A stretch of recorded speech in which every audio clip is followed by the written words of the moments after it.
Hi, everybody. Welcome to today's edition of Blockchain and Crypto, along with early stage venture and seed investments. Today, we're going to be talking about everything that's happening in the early stage venture capital space, along with seed investments. Last year, we had a ton of activity in the space, saw over $620 billion put into venture capital throughout many different industries and categories of around the world as well. We brought some investors together today to talk about what this all means to you and where things are going here in the beginning of 2022.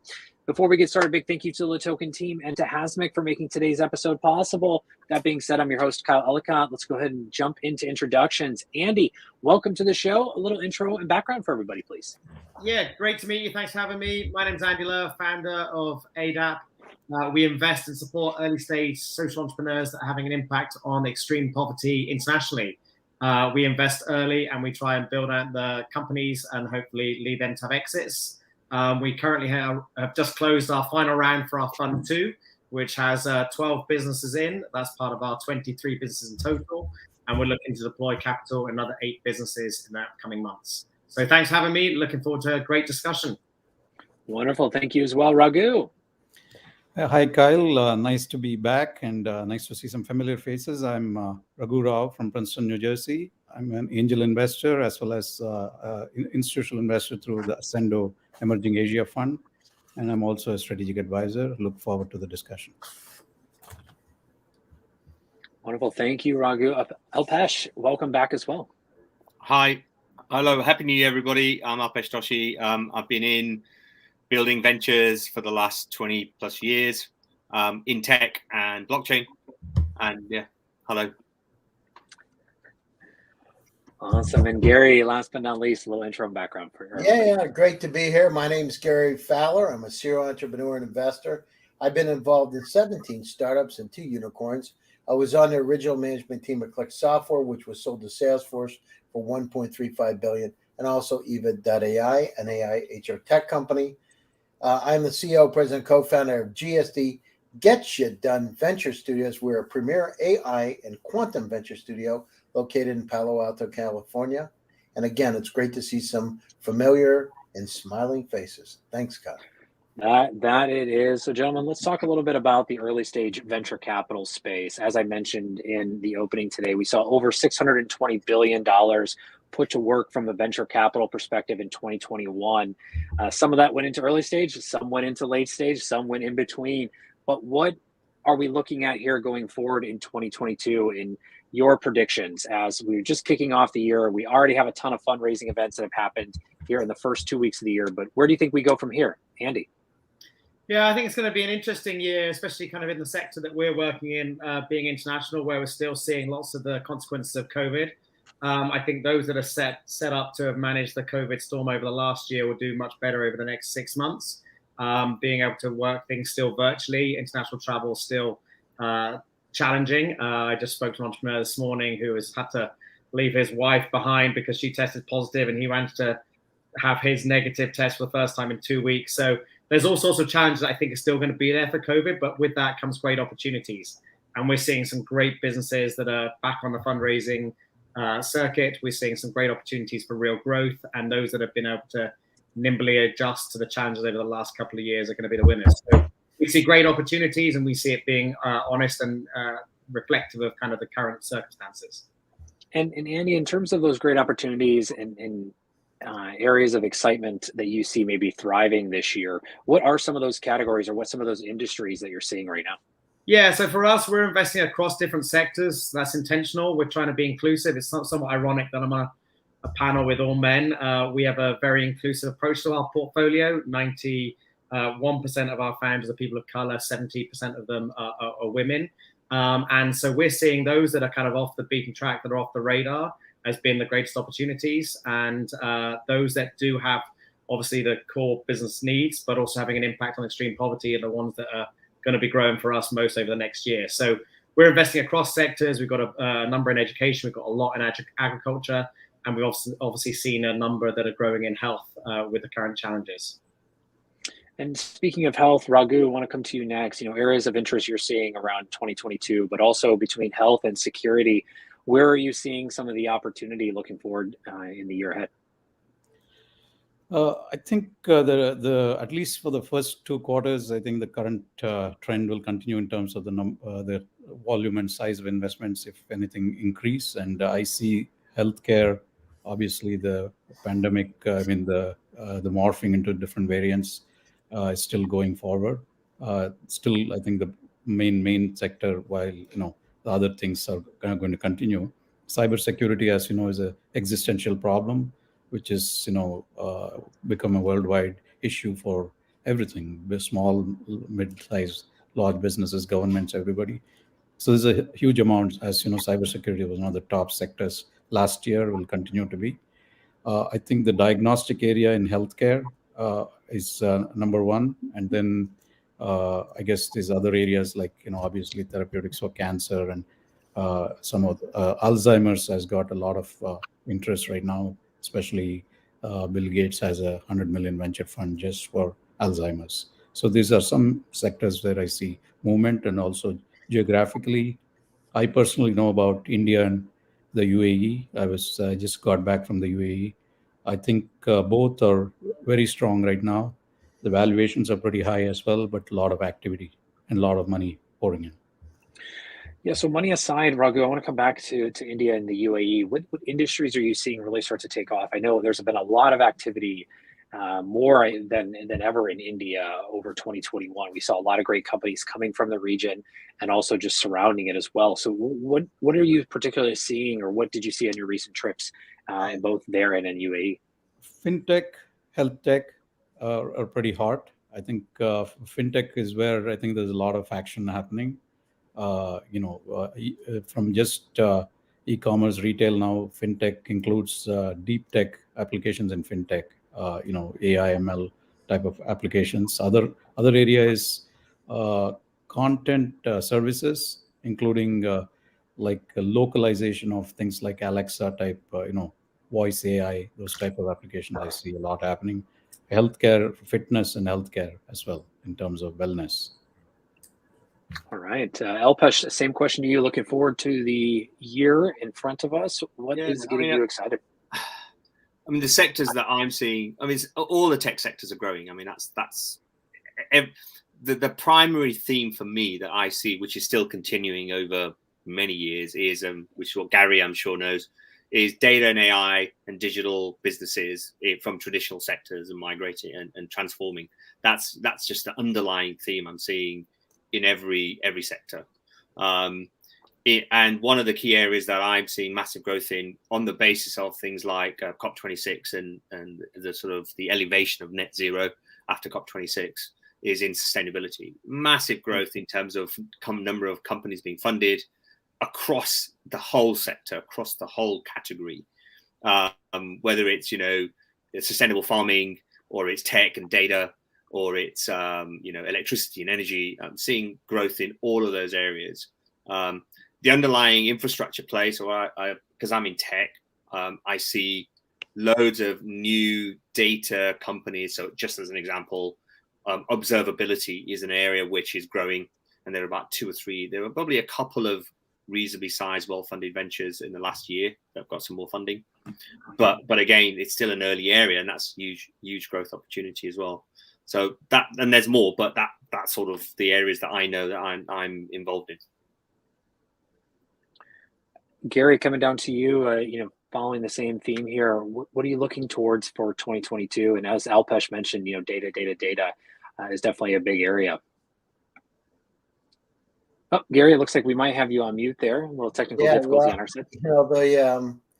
So Kyle, there's some, this whole idea of the metaverse and how we transition from the real world to this hybrid world with MR and XR. Yesterday, my partner David sent me a note that Morpheus had just found a poem and wrote a movie and narrated a movie about the poem. So we're going to see AI to be able to deal with this 49 zettabytes of data that we have on the planet. We're going to see more and more of a need, because of infobesity, of technologies that can not only identify but help us to make decisions and in the very near future make decisions for us because we are inundated across multiple vertical markets. No matter where we are, we're inundated with information. So our goal is to be able to level the playing field, democratize the opportunity so we can all participate, and at the same time, impact global climate change. I was just reading recently that within the next 20 years, the average temperatures go up 1.5 degrees centigrade, which is the don't turn back level, where we can't really spin it backwards. We got to do something about it. Elon Musk said recently that it's not if we're going to run out of fossil fuels, it's when. We got to plan for our children's future and our children's children's future by looking at alternative energy sources. And we got to do it now. This is no longer just think about it. Climate change, where the average temperatures goes, as I said, 1.5 in 20 years, but could be 7 degrees Fahrenheit by the end of this century. And at the same time, population going from 8.1 billion to 13. We need to figure out how to be much more efficient with farming. We need to look at things like plant-based protein, because by 2050, we're going to have to double the food supply. We got to look at those things now. So what I see happening, I see metaverse companies, I see machine learning and deep learning, I see blockchain, I see all kind of companies that can tokenize. We're working on one of our projects is called Cosmic, where we're tokenizing goodness and compassion through the metaverse. We need to figure out how to live together better and how to be able to help us to cure and mend our planet. I'm looking for those kind of technologies. And what about quantum? Gary, we talked a lot about quantum. Yeah, absolutely. How did I forget quantum, Kyle? What's wrong with me today? I got to slap myself in the face.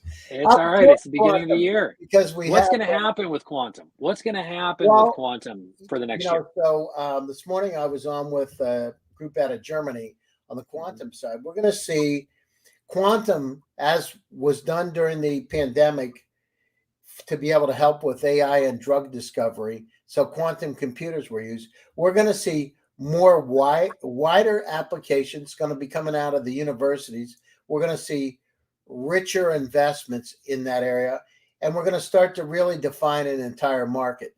Again, it's because of the data that's around us. We need to make sense of it. And thinking about a quantum computer being 158 million times faster than the fastest supercomputer, able to do what take a supercomputer 10,000 years and 200 seconds, those kind of technologies we're going to need to really chart our course from the planet Earth on our perspective and to the stars and beyond. Gary, can I ask a question? Yes. On that? What use cases are you seeing? You know, what applications are you seeing? Well, I mean, so during the pandemic, so I happened to be on one of the panels that was put together. Why they asked me, a country boy, I have no idea. But I got a call and I thought, well, okay, I'll get on it. This was at the beginning. They used AI and drug discovery for the vaccine. So some of the pharmaceutical companies used one of the three-letter companies' systems to be able to help with drug discovery. So we're going to see more and more of that, because now that was really the threshold. We went from wet benches to really AI modeling. We're going to see a lot more than that. We're going to, we're so inundated. Again, we're at 49 zettabytes, but I've just looked at my numbers. That number has actually increased another 68%. So it's not 49 zettabytes anymore. We got to deal with the data, and we got to make some decisions that make our lives better. Listen, I'll tell you, Alpesh, it's, what I'm hearing, I'm down in Palm Beach right now, and a lot of the ultra high net worth individuals are here. And I'm hearing this every day, that they're concerned for their, it's one thing about having multi-generational wealth. There's another thing about having in 250 or 300 years, we may be extinct. And people, we think about it. When I grew up as a kid, I never thought we would say that. It would be billions of years. But the situation is, listen, the food chain, the Gulf Stream is going to stop. And it's going to stop one day, Alpesh. And when it stops, right in the UK, it snows. I remember Dr. Crick told me, when it starts to snow in the UK, you're going to understand that the Gulf Stream's slowing down. When it stops, the food chain stops, right? Using quantum computers to understand the data to help us make better decisions, right decisions. Why in the world we have plastic floating in the ocean that's the size of the state of Rhode Island? It's disgusting. It's heating up the oceans because a lot of it's black and it's being absorbed. Why do we do this to our planet? It's crazy. And, we have one planet. Listen, if all of us just flew to Mars right now, nothing good would happen. Well, if we keep treating our planet the way we do now, nothing good's going to happen. I definitely on the sustainability front, that's one of the areas that I'm working in. It's massive. I mean, it's absolutely huge. And yeah, the incentives are there. I think that's the difference. Incentives are there. It's not about just giving. I had this conversation with these exceedingly wealthy folks from Germany this morning. It's not about just giving the money out and philanthropy. It's about creating a damn business that's sustainable so people can change their lives. I was on a panel at the UN. We talked about Boko Haram, ISIS. We talked about all these nefarious groups are out there. But the root of the problem is create jobs that can feed their families. If people can feed their families, they're less likely to do these nefarious things. Let's focus on that. Let's have a purpose. Let's invest with a purpose. Technology is a tool for peace. And with that, I want to come back to Raghu for a second. Going down the path of cybersecurity, you touched on it, but I want to go a little bit further. I mean, cybersecurity is quite an important topic, more now than it ever has been. What are we expecting to see, or what should we be looking for as investors when it comes to cybersecurity and the areas of interest throughout, Raghu? Oh, Raghu, we might have a technical difficulty there. Looks like we might have you on mute. Sorry. Cybersecurity is, as you know, now been elevated to the board level. Pretty much public companies as well as private companies have to have a cybersecurity training at the board level. So the cybersecurity that we are seeing, the supply chain aspect, given what happened last year with the SolarWinds and the most recent Log4j issues, is it's so pervasive that I think a lot of it is coming out of the open source because people are able to plan and essentially franchise attack opportunities like ransomware. So I think there is a huge disruption that's happening in terms of how both in terms of sharing of data from a data privacy perspective, as well as storage and use of data, data in use, data at rest, as well as data in motion, and data at death, as we call it, or sunsetting of data, because there's a huge volume of the whatever 50 zettabytes that Gary was talking about. A lot of that is actually not necessarily needed to be used. Some of it is used, but people don't know whether to delete it or not, because nobody knows who owns the data in certain organizations. Based on we do a great job onboarding people and projects and the data that comes along with it, but for offboarding is not quite so structured, so things kind of hang around. People don't know how sensitive some of the data is, who owns it, can it be deleted. So those kind of governance structures are except in the very kind of data vendor type companies, it's not really there. And then there's retention issues from regulation for fintech, financial services companies, and healthcare companies. So it's cybersecurity, I would say, is one aspect that you talk about, but it's really about data privacy and data sharing. That is actually a core part of it, as opposed to just the system security, which when you say cybersecurity, usually people think about system security. But I think more than system, it's also how you keep and share data. Thank you very much, Raghu. And gentlemen, I want to come around for closing thoughts and where you can be found. But in your closing thoughts, I mean, looking ahead at the year, what should investors be thinking about when doing diligence or researching companies as things are continuing to speed up and These industries are very new in some cases. Some are getting a lot of traction. Some are being reinvented from years past. So, Andy, I would like to start with you. So, in your closing thoughts today, any advice on diligence of these particular areas that you're investing in or otherwise? And then where can everyone find you online to continue the conversation? Yeah, I mean, without stating the obvious, I think sustainability is the name of the game. I think that's just going to be a given for the way that we're looking at different businesses. I think it's finding ways to be effectively to different customer behavior and being able to predict customer behavior. I think there's often a big gap between the big technology plays and the actual realization of what is happening on the ground. And from our perspective, it's making sure that we're being inclusive to the billions at the base of the pyramid, or whatever you want to call it.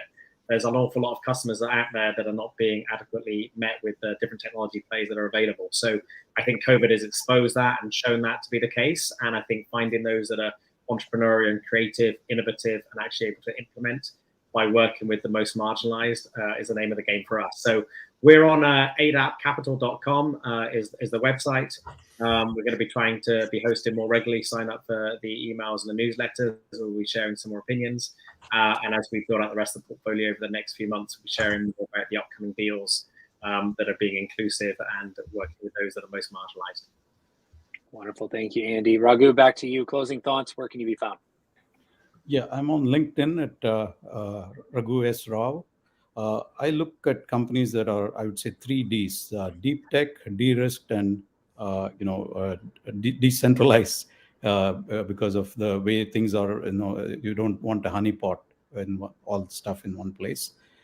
So one of the areas that I see a lot of activity happening is nanotechnology in terms of coming up with ways. There's probably you all have heard about rare earths, which are used in permanent magnets. And it's something that a few countries have kind of monopoly on that right now. It's used, these permanent magnets are used in pretty much everything: cell phones, wind turbines, and EVs. And so it's going to be a very important supply chain issue, and there are ways to address that, and there's a lot of opportunity there. Carbon sequestration is another one. Wonderful. Thank you, Raghu. Alpesh. Yeah, I mean, I think I think it's still exciting. I think there's so much growth and so much opportunity in almost every single sector. We're still early in this transformation into the new digital world and data world. I think we can see the evidence in terms of evidence from last year on the numbers you gave. So yeah, it's an exciting year still. And you can find me on Twitter. So at Alpesh Doshi on Twitter. You can find me on LinkedIn. Just search for my name. Don't mix me up with the gynecologist, because there's a gynecologist on there. And yeah, reach out if you want to chat. Wonderful. Gary, last but not least, closing thoughts. Where can you be found? Yeah, like I said, intellectual capacity is evenly spread and opportunities aren't. We're looking for companies from any parts of the world that really have incredible artificial intelligence, quantum computing, and impact.